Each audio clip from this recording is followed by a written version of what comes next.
Hier, j'ai pris mon mal en patience. Je n'ai rien sorti en rapport avec The Falcon, The Winter Soldier. Mais oui, j'ai sorti l'histoire de Sharon et de Zemmour en une seule vidéo pour plus de plaisir, je l'espère pour vous. Mais aujourd'hui, je me dis je peux commencer à sortir des petites théories par rapport à tout ce qu'il s'est passé en spoilant, ni dans les titres, ni dans les miniatures, mais au sein même de la vidéo. Donc je te préviens tout de suite, si tu n'es pas à jour dans The Falcon and the Winter Soldier, ne regarde pas la suite de cette vidéo, puisque du coup, tu risquerais d'être spoilé, puisque la vidéo contiendra des spoilers, comme je l'ai dit 3 fois depuis le début de la vidéo. À tes risques et périls si tu veux continuer à regarder. Là, ce n'est plus de mon sort, moi j'ai fait mon job, j'ai fait mon travail, j'ai dit 2 fois la même chose, parce qu'un job et un travail c'est la même, d'accord ? Je vais commencer la vidéo parce que là ce n'est plus possible. Et si on commençait à établir des petites théories, mais vraiment petites, sur Power Broker, sachant qu'après, grosse vidéo, j'espère que ça vous plaira, mais Power Broker, qu'en est-il de ce petit bonhomme ? Est-ce qu'il existe ? Est-ce qu'il n'existe pas ? Est-ce que c'est Sharon ? Est-ce que c'est le Général Ross ? Est-ce que c'est un autre personnage que l'on connaît déjà ? Est-ce que c'est un autre personnage qu'on ne connaît absolument pas ? Nous allons essayer de démêler le vrai du faux.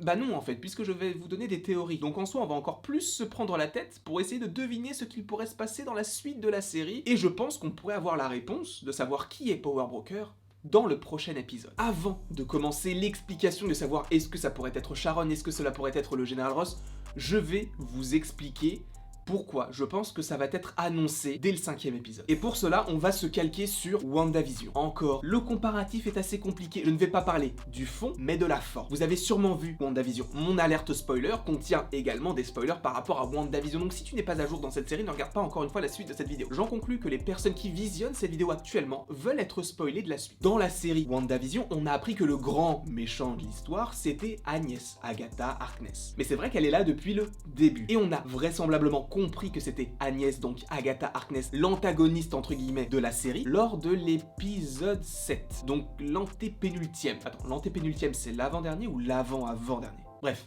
Dans le 7e épisode. Et il est vrai, c'est un peu compliqué de comparer, mais dans WandaVision, tu as 9 épisodes. Ce qui signifie qu'on a appris qui était le réel méchant de l'histoire dès le 7e. Même si on pouvait s'en douter avec les différentes théories, Mephisto, tu connais, on n'était pas là, c'était pas nous. Nous étions tranquillement dans la cuisine, posés, on enfournait des madeleines, d'accord ? Donc on savait qu'Agatha Harkness était le méchant dès le 7e épisode. Donc avant l'épisode final. Même un épisode avant l'épisode final. Ce qui signifie que si on se calque par rapport à la série Falcon and the Winter Soldier, qui ne contient, entre guillemets, que 6 épisodes, on peut se dire, bah peut-être que ça va se calquer, entre guillemets, sur la scénarisation, si je puis dire ainsi, de WandaVision. Dans le sens où, peut-être que c'est dans cet épisode 5 qu'on découvrirait enfin le grand méchant de l'histoire. Parce que c'est vrai que dans Falcon and the Winter Soldier, c'est ni tout blanc ni tout noir. En fait, on a quasiment que du gris. À part pour le Faucon et Bucky, tout est gris en fait. Parce que oui, les Flag Smashers sont méchants, mais tu sais qu'il y a un discours qui peut être compréhensible, et notamment par le Faucon. On en a déjà parlé lors des 100% Marvel, lors de l'After, etc. Mais il y a quand même des nuances à avoir. Et c'est exactement pareil pour US Agent, que je préfère appeler US Agent et pas Captain America, au vu de ce qu'on a vu dans le dernier épisode d'ailleurs. Mais bon, bref, il y a aussi ce personnage. Il n'est pas tout noir en soi, il a aussi du bon en lui. Sinon, il n'aurait pas été choisi pour être Captain America. Mais au milieu de tout ça, tu as une entité qui est présente et qui semble être Power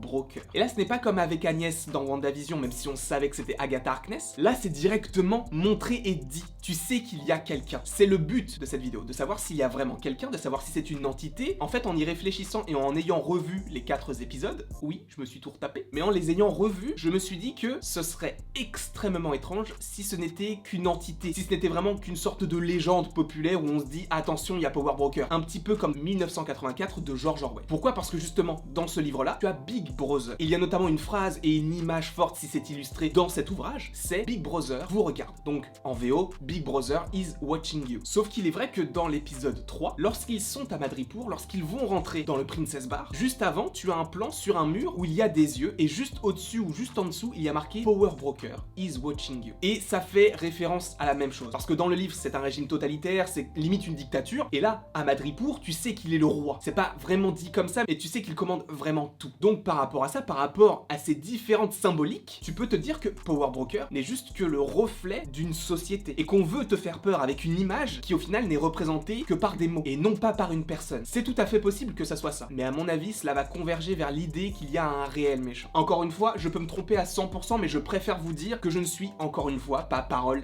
d'évangile. Si je vous dis quelque chose dans une vidéo théorie, c'est que c'est une théorie, tout simplement. Power Broker, pour moi, n'est pas une entité. Pour moi, il y a vraiment quelqu'un derrière. Ou un groupe, ou en tout cas, il y a quelque chose. Ce n'est pas juste quelque chose qu'on a instauré pour dire « Attention, on vous regarde ».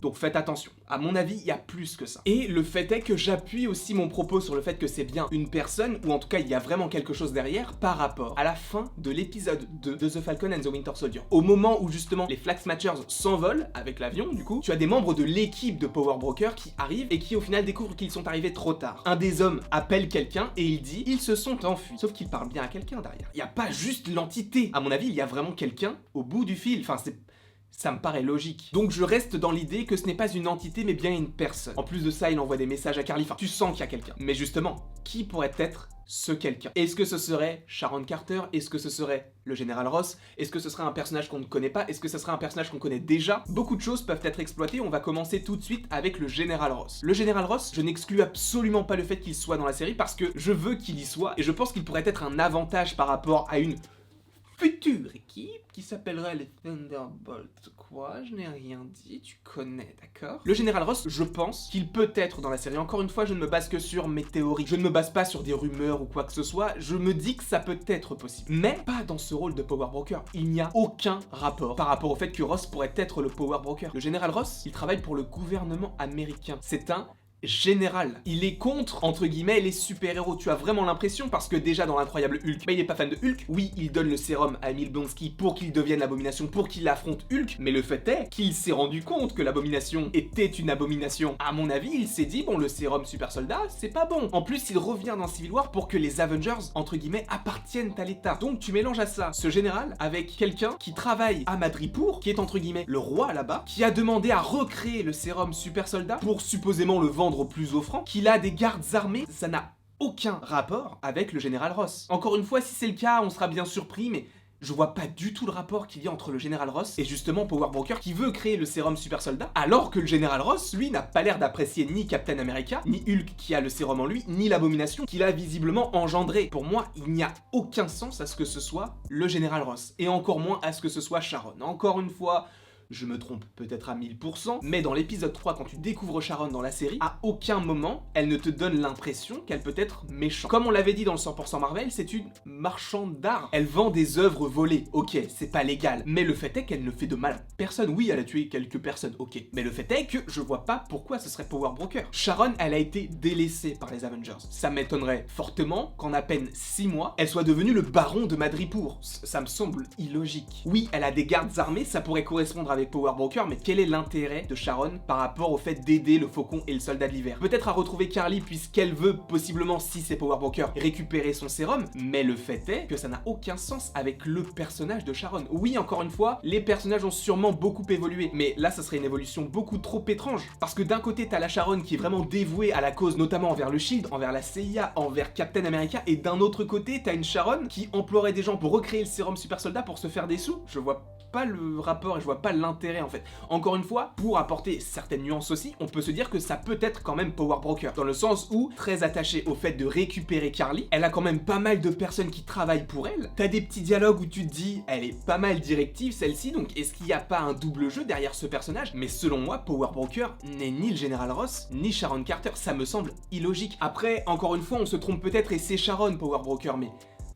pour moi, c'est pas logique. Pourquoi est-ce qu'elle voudrait créer des sérums super soldats? Elle a fait fortune elle-même en vendant des œuvres d'art volées. En plus de ça, elle le dit dans la série, moi, tout ce que je voulais, c'était retourner aux États-Unis, retrouver mes parents, retrouver ma famille, parce que je ne les ai pas vus depuis je ne sais pas combien de temps. Parce que justement, je suis recherché et je me suis réfugié à Madripoor, parce que justement, là-bas, on viendra pas me chercher. Je trouverais ça très étrange que Sharon Carter soit le Power Broker. Encore une fois, vous allez voir que dans le prochain épisode, on va comprendre que c'est elle, ou alors, peut-être qu'elle le connaît, et justement, elle ne donne pas l'information, peut-être qu'elle le connaît, peut-être qu'elle l'a déjà vu. C'est pourquoi, peut-être que c'est un personnage qu'on n'a pas encore vu. Je vous rappelle que le réalisateur de l'épisode 5 a expressément dit à je ne sais plus quel média, mais il a dit, dans l'épisode 5, il y aura un personnage que j'aimerais beaucoup voir par la suite avec le personnage de Thor. Parce que si ça avait été un personnage qu'on connaissait déjà, il nous aurait dit le nom, il nous aurait pas teasé la chose. Ce qui signifie vraisemblablement que dans l'épisode 5, il devrait, conditionnel, il devrait y avoir un nouveau personnages. Et le fait est que maintenant, on a l'impression qu'il y a des nouveaux personnages tout le temps, mais ils sont utiles à l'intrigue. Et si tu as un nouveau personnage dans l'avant-dernier épisode et que tu cherches à savoir qui est Power Broker, ce serait le parfait moment pour découvrir qui est Power Broker. Et comme je vous l'ai dit tout à l'heure,